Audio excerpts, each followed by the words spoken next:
ब्राह्मण है, ब्राह्मण होकर के महाराज एक ब्राह्मण का कर्म क्या है?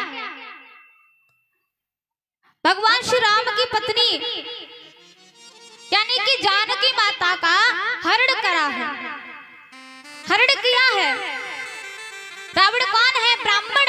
ब्राह्मण का कर्म कैसा है? मैंने एक बात सुनी है कि महाराज लोग कहते हैं कि गद्दी व्यास गद्दी तो केवल ब्राह्मण की होती है,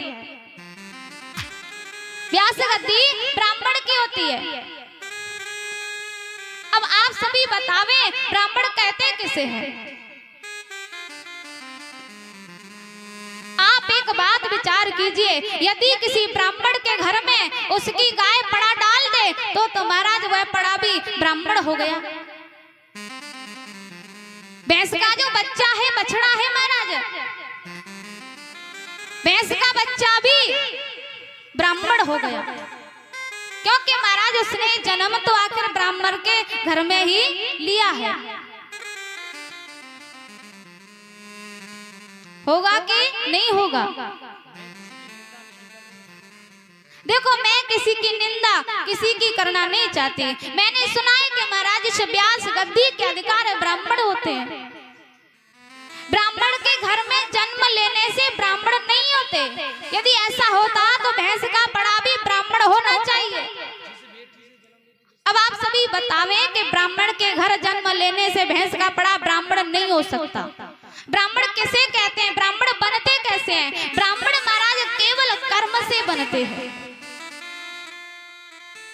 ब्राह्मण कहते हैं महाराज जो व्यक्ति ब्रह्म को जानता हो, ब्रह्म को पहचानता हो, वही ब्राह्मण है। जाति से ब्राह्मण नहीं बनते। ब्राह्मण केवल ब्रह्म को जानने वाले होते हैं।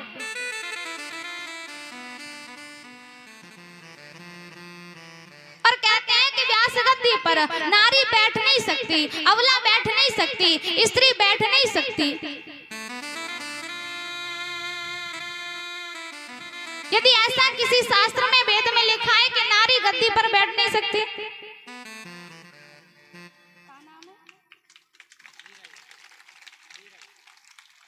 नीरज भैया हैं और ये भी 551 की माला से हमारा स्वागत सम्मान कर रहे हैं। भगवान से विनती है कि भगवान की कृपा इनके ऊपर ऐसे हमेशा ही बनी रहे और सभी जोरदार तालियों के साथ में इनका स्वागत सम्मान करें। लोग कहते हैं कि नारी व्यास गद्दी पर बैठ नहीं सकती। क्यों नहीं बैठ सकती?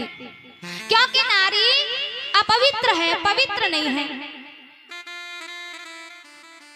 रजस्वला धर्म के कारण नारी अपवित्र है। लोग कहते हैं महाराज कि नारी अपवित्र है और अपवित्रता के कारण नारी व्यास गद्दी पर बैठ नहीं सकती, शास्त्रों का अध्ययन कर नहीं सकती। अब आप सभी बतावें कि नारी केवल इसी धर्म के कारण बैठ नहीं सकती। पहले तो आप एक बात विचार कर लिए, जिस काम से धर्म जुड़ा है वो अधर्म नहीं हो सकता।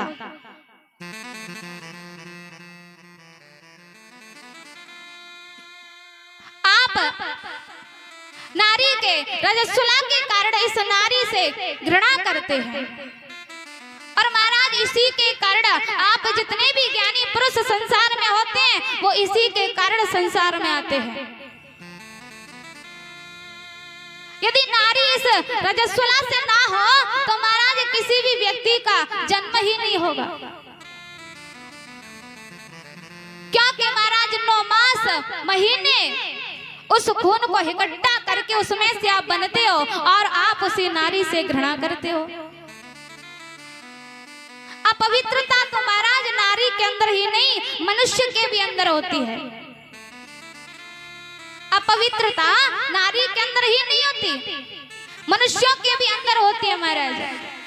गंदगी आपके भी अंदर है।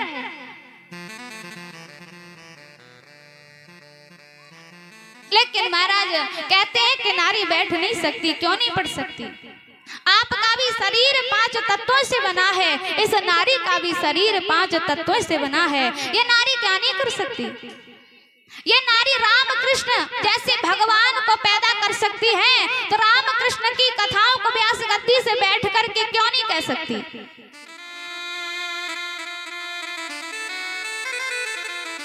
ये जो नारी राम कृष्ण भगवान को पैदा कर सकती है, तो व्यास गद्दी पर बैठ करके उनकी कथाओं को कैसे नहीं कह सकती। जब इस धराधाम पर राम को भी आना होता है तो वो भी एक माँ की कोख को ही ढूंढते हैं, उनको भी नारी की आवश्यकता पड़ती है महाराज। भगवान श्री कृष्ण को भी इस पृथ्वी पर आना होता है तो वो भी एक नारी की माँ की कोख को ही ढूंढते हैं, तब इस पृथ्वी पर आते हैं। यदि नारी अपवित्र है तो महाराज मनुष्य भी, नर भी दूध के धुले नहीं है, गंदगी आपके भी अंदर होती है। और ऐसा सब किसी शास्त्र में नहीं लिखा कि नारी शास्त्रों का अध्ययन नहीं कर सकती, पढ़ नहीं सकती। महाराज जिसको ज्ञान है भगवान की कथाओं का बखान कर सकती है। ब्राह्मण कहते हैं जिसको ब्रह्म ज्ञान हो, ब्रह्म को जान लिया हो, पहचान लिया हो, वही ब्राह्मण है। जाति से ब्राह्मण नहीं होते, केवल कर्म से ब्राह्मण होते हैं। महाराज यहाँ पर तो केवल कर्म ही प्रधान है। और रावण कौन है? ब्राह्मण होकर के भी कर्म देखो कैसा है। संत का रूप धारण किया है लेकिन संत है नहीं। रावण के अंदर बहुत गंदगी छिपी हुई है। और मैं ब्राह्मणों की निंदा करना नहीं चाहती, केवल मैं तो आपको यह बताना चाहती हूँ कि ब्राह्मण केवल ब्रह्म को जानने वाले से कहते हैं। रावण मैया सीता जी का हरण करके ले करके जा रहा है। जटायु जी ने उनकी रक्षा की लेकिन पंख काट दिए, पृथ्वी पर गिर पड़ा। भगवान श्री राम जैसे आए हैं, राम नाम का उच्चारण सुना, जटायु जी के पास आए और आकर के पूछा कि आपकी ये दशा कैसे हुई, किसने की? जटायु ने कहा कि यह हमारी दशा दुष्ट रावण ने की है और आपकी पत्नी सीता का हरण करके दुष्ट रावण लेकर के गया है दक्षिण दिशा की ओर। आज जटायु जी ने भगवान श्री राम के दर्शन किए हैं।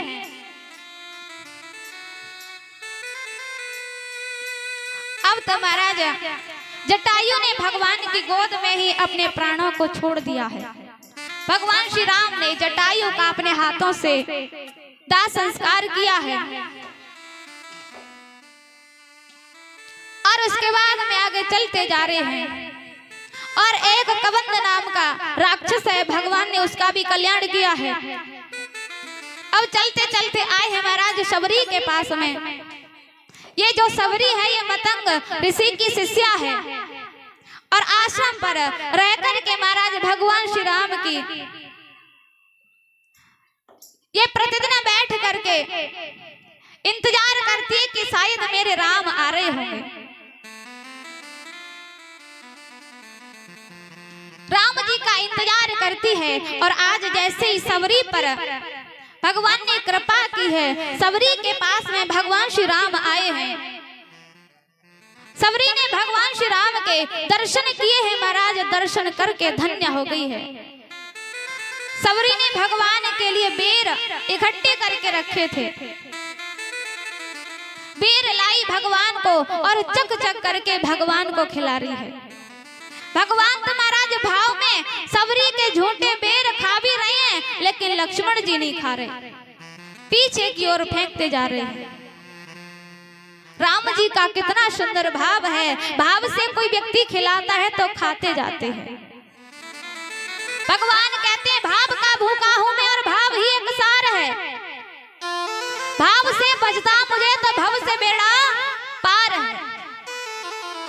भगवान केवल भाव के भूखे हैं। भगवान ने विदुर काका जी के घर जाकर के केले के छिलके खाए थे, भाव में भूखे थे महाराज। और केवल छाछ के ऊपर गोपियों के आंगन में नाचे थे, छछियावर छाछ पे नाच नचावत, ताहे अहीर की छोरियां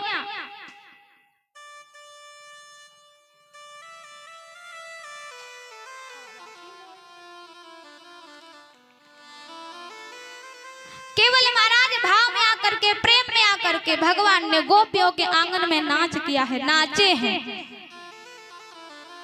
धन्य है वो गोपी जिन्होंने परमपिता परमात्मा को अपने आंगन में नचाया है। और एक हम और आप हैं कि परमात्मा के आंगन में नाचने में भी शर्म आती है, नाचने में भी शर्म आती है कि गांव के लोग भाई बंधु बोलेंगे क्या, अरे राम कथा में जाकर के फलाने की छोरी बहू उल रही थी। शर्म आती है कि ये लोग देखेंगे तो बोलेंगे क्या। और जब घर में कोई शादी फंक्शन पार्टी हो, जब देखो विवाह हो किसी का, भले ही हो आपके जेठ का, ससुर का, देवर का, फिर भी देखो गाना कौन सा चलता है, आज मेरे यार की शादी है। और फिर तो महाराज एक साथ पूरा घर परिवार नाचता है, बहू नाचे, ससुर नाचे, जेठ नाचे, फिर कोई शर्म नहीं है, कोई संकोच नहीं है, कोई लज्जा नहीं है। लेकिन यहाँ भगवान के चरणों में आकर के महाराज नाचने की बात दूर, ताली की सेवा भी नहीं कर सकते। अब थोड़ी नहीं कह रहे, आपकी थोड़ी नहीं कह रहे, बहुत होती हैं ऐसी, आप तो बहुत अच्छी माता हैं, जैसी बोलते हैं कि गाओ नाचो बजाओ तुरंत, यानी कहने से बोलने से पहले ही काम कर देती है। सबरी के पास आए हैं, सबरी से कहा है कि आओ अब मैं आपको नवदा भक्ति सुनाता हूँ। भगवान श्री राम ने सबरी को नवदा भक्ति सुनाई है। उसके बाद में सबरी ने कहा कि प्रभु आप यहाँ से आगे की ओर जाएं तो पंपापुर सरोवर से होकर के जाएं, क्योंकि ऋष्यमुख पर्वत पर आपकी सुग्रीव से मित्रता होगी। भगवान श्री राम लक्ष्मण के देखते देखते ही सबरी ने अपने पंचभौतिक शरीर को त्याग दिया। भगवान श्री राम वहां से आगे बढ़े, महाराज ऋष्यमुख पर्वत के निकट आए। बाली ने देखा और कहा कि हनुमान ये कौन आ रहा है, जाकर के देख कर के आओ, कहीं हमारे भैया बाली ने हमें मारने के लिए कोई दूत तो नहीं भेज दिए। हनुमान जी ब्राह्मण का रूप धारण करके आए हैं राम जी के पास में, और आकर के पूछा है कि आप कौन हैं? आप इतनी सुंदर, और आपके जो पैर हैं वो कितने कोमल हैं, और आप पृथ्वी पर चल रहे हैं, आप कौन हैं? भगवान श्री राम ने कहा कि मैं राम लक्ष्मण दशरथ जी के पुत्र हैं, अयोध्या से आए हैं। हनुमान जी ने राम जी का नाम सुना, महाराज गदगद होकर के हनुमान अपने रूप में आए और भगवान के चरणों पर गिर पड़े और कहा कि भगवान आपने तो मुझे भुला ही दिया। राम जी ने कहा कि आप तो हनुमान मेरे इतने प्रिय हो, आप तो लक्ष्मण से भी दोगुने ज्यादा प्रिय हो। अब बताओ, राम जी ने हनुमान जी से कहा कि आप लक्ष्मण से भी ज्यादा दुगने प्रिय हो, लेकिन लक्ष्मण जी ने कुछ नहीं कहा। यदि आज का कोई व्यक्ति होता तो कहते देख लो, अरे 2-4 मिनट पहले ही आए हैं और हमसे भी प्रिय हो गए। देखो हम रातों में सोते भी नहीं है, दिन में बैठते नहीं है, दिन रात जाग करके इनकी सेवा करते और हमसे प्रिय ये हो गए। कितना क्रोध आता। लेकिन लक्ष्मण जी का स्वभाव देखो क्या है, लगता है मेरी ही सेवा में कोई ना कोई कमी होगी जिसके कारण मुझे भगवान प्रिय नहीं कह रहे। हनुमान जी ने कोई ऐसी सेवा की होगी जिसके कारण वो दोगुने प्रिय है। हनुमान ने कहा भगवान श्री राम आप ऋष्यमुख पर्वत पर चलें, क्योंकि वहां आपका एक भक्त बैठा है सुग्रीव। भगवान ने कहा कि सुग्रीव को आप यहीं लेकर के आ जाते। हनुमान ने कहा कि महाराज यही तो कारण है कि सुग्रीव वहां से आ नहीं सकता। क्यों? यदि नीचे उतर के आया तो बाली उसका वध कर देगा, और बाली ऋष्यमुख पर्वत पर जा नहीं सकता। अब तो महाराज राम लक्ष्मण हनुमान जी के कंधे पर बैठे और ऋष्यमुख पर्वत पर लेकर के पहुंचे। सुग्रीव ने देखा, भगवान के दर्शन किए, धन्य हो गए। भगवान ने सारी कथा सुनाई, हमारी पत्नी सीता का हरण हुआ है। सुग्रीव ने कहा, हरण वस्त्र एक ऋष्यमुख पर्वत पर मिला, उसको लेकर के दिखाया कि ये चीर हमको मिला। उसको देख करके राम जी बहुत रोए। सुग्रीव ने अपनी व्यथा राम जी से कही। अब तो महाराज बाली का वध हुआ। भगवान ने सुग्रीव से कहा कि मैं आपके साथ हूं, आप जाओ बाली का वध कर दो। सुग्रीव गया और जाकर के बाली का वध भगवान ने छुप करके कर दिया। और कहते हैं कि भगवान श्री राम ने बाली का वध छुप करके किया था, तो महाराज भगवान को भी ये बदला चुकाना पड़ा था। संसार में बदला कभी किसी पर रहता नहीं है। जब द्वापर में भगवान श्री कृष्ण हुए, तब ये बाली जरा नाम का बहेलिया हुआ था। भगवान श्री राम जंगल में जाकर के बट पीपल के वृक्ष के नीचे विश्राम कर रहे थे ना, तभी ये उसी जंगल में जरा नाम का बहेलिया आया और हिरण जान करके वाण छोड़ दिया, भगवान के चरण में जाकर के लग गया। तो इसलिए महाराज बदला कभी किसी से छूटता नहीं है, भगवान को भी बदला देना पड़ा। अब तो महाराज जितने भी और बानर थे, सेना थी, सबसे राम जी की मित्रता हुई। हनुमान जी, सुग्रीव, अंगद जी, रीछपति यानी जामवंत जी। अब तो महाराज सबको एक ही चिंता है कि सीता जी की खोज करने कौन जाए।